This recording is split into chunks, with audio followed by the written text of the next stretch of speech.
At exactly 4 in the morning, my ceiling lit up like a cheap disco, red and blue lights swirling around, painting the walls with trouble before I'd even kicked off my covers. Karen's voice was already outside, slicing through the dark. "That's him, officer. That's the man who illegally kicked out my tenants." Yeah, that happened. For a second, I had to wonder if I'd woken up in a bad sitcom, or just some weird fever dream. So I pulled on my robe, opened the front door, and got blasted with cold lake air and the sight of 2 cops in my driveway. Their faces a mix of confusion and regret. Karen, standing there in silk pajamas and pearls, clutching her clipboard like she was Joan of Arc, and behind her, her renters, a couple of 20-somethings who looked like they'd been evicted from a tailgate party, sat on my lawn surrounded by trash bags and a busted kayak they'd dragged up from the dock. The taller cop tried to make sense of his notepad. The other whispered, "Wait, these aren't his tenants." And that's when I realized this wasn't just another Karen car tantrum. This was the beginning of a full-on neighborhood war. I took the kind of deep breath you take before a storm and said, "Officers, you might want to hear this from the top." That was the moment it hit me. This woman wasn't just power-hungry. She was reckless, willing to burn the whole place down just to win. See, 3 weeks before that circus rolled into my front yard, I'd picked up the lake house next door at a foreclosure auction. It was a steal, bare bones, creaky floors, but with the kind of lake view that makes you forget every bad decision you ever made. I figured I'd fix it up, rent it out long-term, maybe give some decent family a shot at peace and quiet. But the minute that for sale sign disappeared, Karen started circling like a hawk looking for a wounded rabbit. As HOA president, self-appointed, of course, she believed every square inch of property in the neighborhood bent the knee to her clipboard. What I didn't know back then was that house had been her secret cash cow for years. She'd been quietly renting it out to weekend party groups, forging fake HOA letters to authorize short-term stays, pocketing the cash while the neighbors grumbled about noise and trash. The day I took ownership, her little side hustle hit a brick wall. When I politely let her know her renters would need to move out, since their lease wasn't worth the paper it was printed on, she smiled at me the way snakes smile before they strike. Her renters treated the place like a frat house, blasting music, parking on lawns, leaving beer cans bobbing on the shore. I gave them formal notice, even offered to help them find another spot. But Karen, playing the part of their protector, told them I was some outsider trying to steal their vacation. The night before the cops showed up, they finally packed up, drunk, angry, vowing to return for the rest of their stuff. I figured it was done, but Karen couldn't let it go. She was too proud, too obsessed with control to lose quietly. So she staged her next act. When the officers questioned me that morning, I handed over my deed, the eviction papers, the county records, anything they wanted. The tall one looked at Karen and said, "This shows he owns the property." She laughed, all shaky. "Paperwork can be faked. He's just a contractor, not a real homeowner." Her words were slurred, her face tight. The young cop shined his flashlight at the pile of renters' junk. These people were living here. Karen snapped, "They're my guests." I just looked her dead in the eye and asked, "Guess who paid you rent on my property?" That wiped the grin off her face, just for a second. Then she hissed, "You'll regret this." And the cops left, shaking their heads. The neighbors? Oh, they were out in full force, peeking through blinds, watering their yards at 4 in the morning. One old-timer across the street shook his head and muttered, "Guess Karen found a new victim," and ducked back inside. When the last patrol car pulled away, Karen stormed over, jabbing her finger at my chest, pearls glinting in the dawn light. "You don't understand who you're dealing with. I've been running this neighborhood for 15 years. I just shrugged. That's the problem." She stomped off, her slippers slapping the pavement, leaving the renters' mess scattered like evidence of her chaos. By sunrise, I was sitting on my porch, coffee in hand, watching the lake turn gold, feeling that deceptive calm, like the eye of a storm. See, Karen's real power wasn't her title. It was fear. Most people here avoided her, paid her fines, whispered complaints behind closed doors.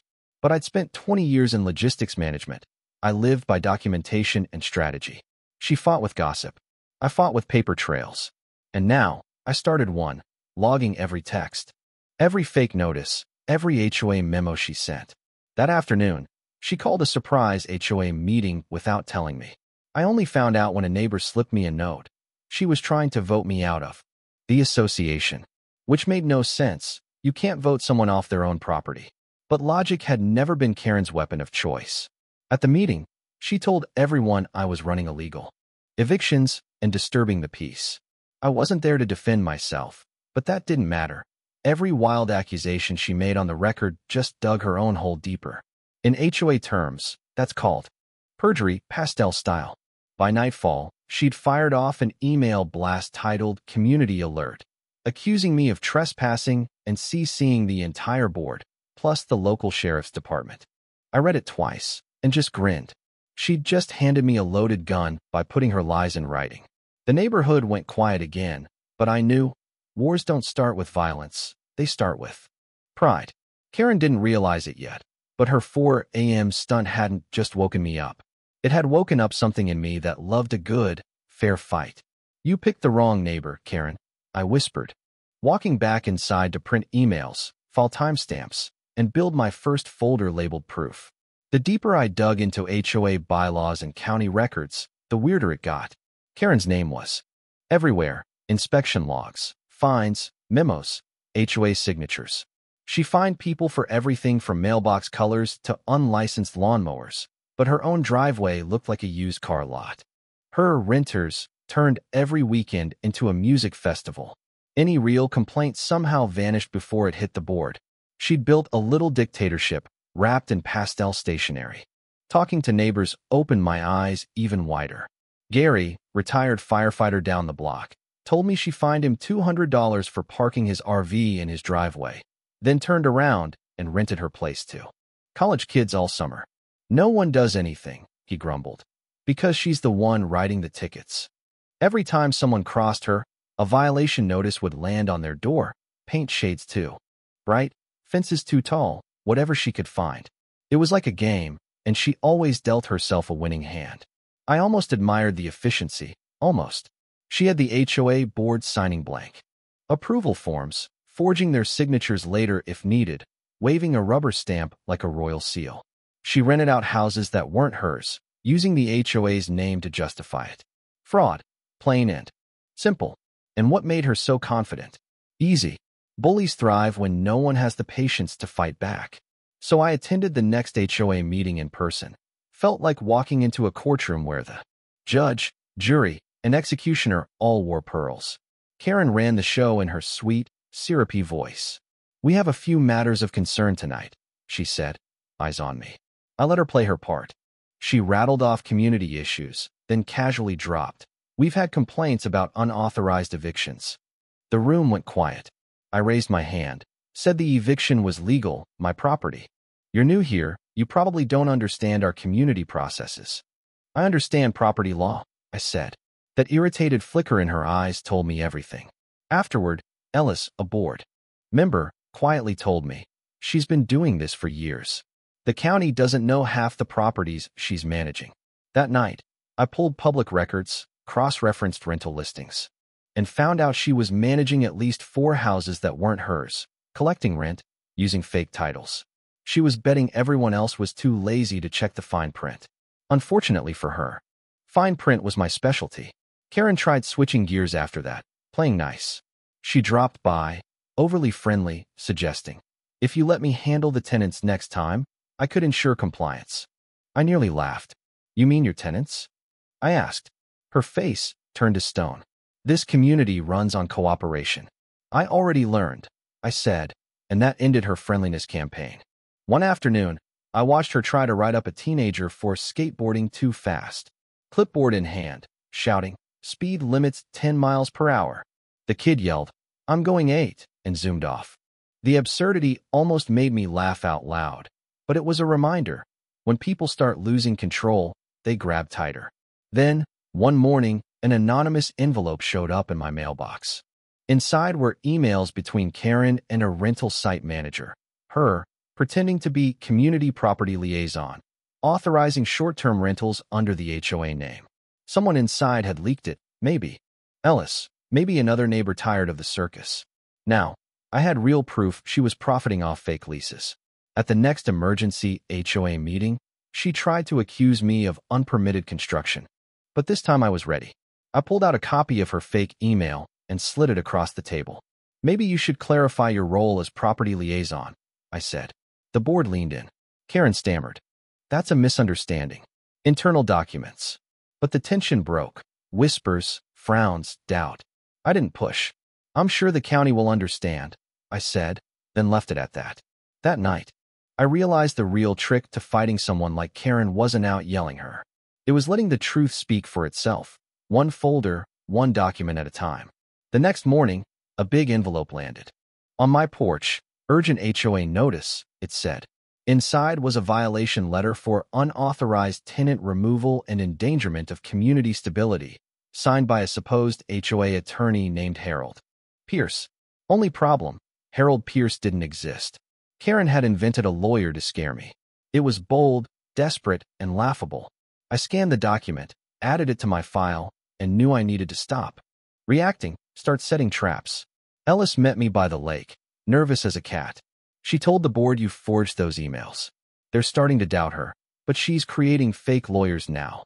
Apparently, Karen liked to invent authority faster than anyone could check it.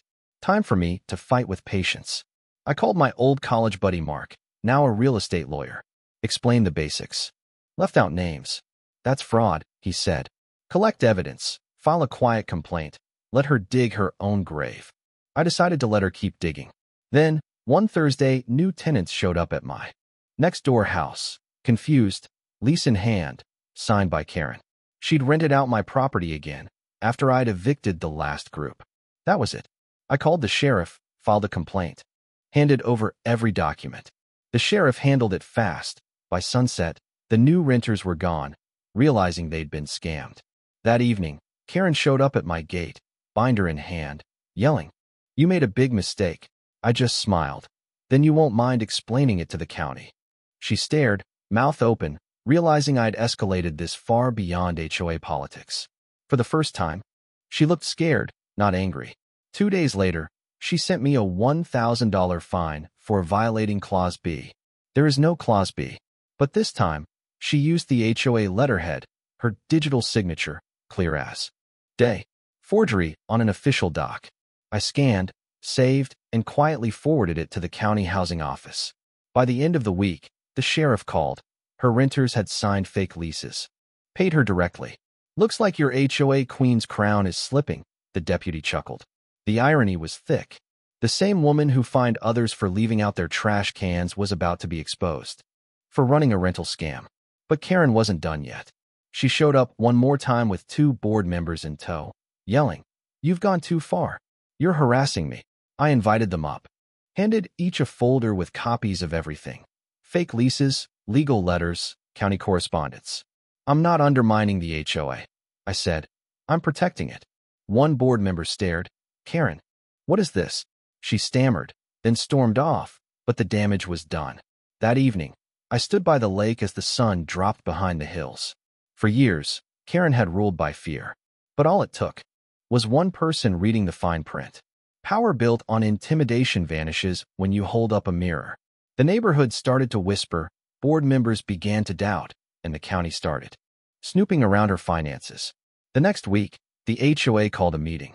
Karen arrived in full theater mode, waving her clipboard, launching into a speech about community integrity, painting me as the villain.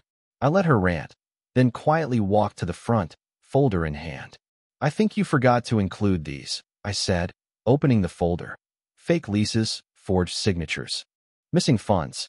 The board, and even the crowd, went dead silent. "Karen, what is this?" Linda, the accountant, whispered. Karen tried to laugh it off. "It's all fabricated." I slid over one more. Paper, a signature comparison. The neighbors started murmuring. Someone even called out. Then explained the audit. It was over. The county sent auditors. The board suspended her. She screamed, "You can't fire me. I am the HOA," and stormed out, slamming the door. The next day, the notice went out. Karen, removed as president, effective immediately.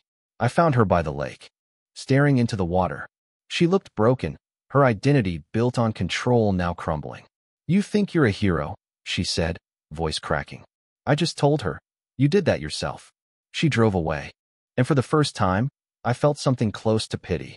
Days later, the county released its report. Over $40,000 misappropriated, multiple aliases, fake reimbursements. They recommended removal and prosecution. The sheriff served her the summons. Neighbors snapped photos of the yellow paper on her door, and by nightfall, her empire had vanished. Her last desperate move? She crashed the annual Lake Festival, marched up in a red dress, grabbed the microphone, and tried to reclaim her power in front of everyone. But this time, the crowd wasn't buying it. When I stepped up, I didn't even have to raise my voice. The rules apply to everyone, Karen. Even you.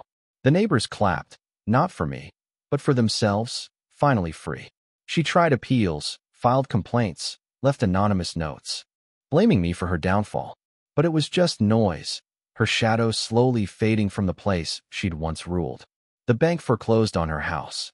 She was evicted by the same sheriff she'd once tried to use against me. She stood in the driveway, shouting, "You ruined everything I built." And I just told her, "No, Karen, you built the wrong things." The neighbors watched, not with joy, just relief. The board used the recovered funds to fix up the community park, repair the dock, repaint the benches. HOA meetings became calm, almost fun. No more threats, no more fines, no more pastel tyranny. People laughed about the old days. The 4 a.m. police call became a local legend. Months passed, and the neighborhood healed. The new owners of Karen's old house painted it blue, put up a porch, swing, planted flowers. The lake was finally quiet, the fear replaced by laughter and real belonging. I realized, sitting on my porch, that the real victory wasn't Karen's downfall. It was the return of peace, a community finally free to breathe. So here's my question for you. Where's the line between control and care? Between leadership and tyranny? What do you do when the rules are just a cover for someone's fear? Drop your thoughts below. Ever been through your own neighborhood power trip? Share your story. I want to hear it. Because at the end of the day, the only thing louder than a bully's voice is the silence that follows when a community stands together and finally says enough.